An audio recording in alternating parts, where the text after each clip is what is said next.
ಈ ಮೇ ತಿಂಗಳಲ್ಲಿ ನೀವು ಒಂದು ಕೆಲಸ ಮಾಡಿದರೆ ಸಾಕು, ಮುಂಬರುವ ಖಾರಿಫ್ ಹಂಗಾಮಿನಲ್ಲಿ ನಿಮ್ಮ ಖರ್ಚು ಕಡಿಮೆಯಾಗಿ ಇಳುವರಿ ಖಂಡಿತ ಹೆಚ್ಚಾಗುತ್ತೆ.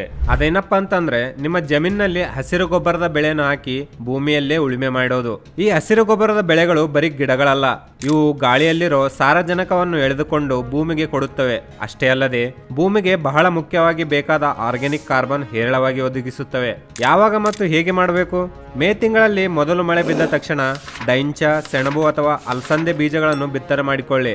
ನಿಮ್ಮ ಮುಖ್ಯ ಬೆಳೆಯನ್ನು ಬಿತ್ತನೆ ಮಾಡೋದಕ್ಕಿಂತ ಕನಿಷ್ಠ 50 ದಿನ ಮುಂಚಿತವಾಗಿ ಈ ಕೆಲಸವನ್ನು ಶುರು ಮಾಡಿ. ತುಂಬಾ ಜನ ಗಿಡಗಳು ಪೂರ್ತಿ ಬೆಳೆದ ಮೇಲೆ ಮಣ್ಣಿನಲ್ಲಿ ಸೇರಿಸ್ತಾರೆ. ಆದ್ರೆ ನೆನ್ಪಿಡಿ, ಬಿತ್ತಿದ 45ರಿಂದ 50 ದಿನಗಳ ಒಳಗೆ, ಅಂದ್ರೆ ಗಿಡಗಳು ಹೂ ಬಿಡುವುದಕ್ಕಿಂತ ಮುಂಚೆ ಅವುಗಳನ್ನು ಮಣ್ಣಿನಲ್ಲಿ ಹಾಕಿ ಉಳುಮೆ ಮಾಡಬೇಕು.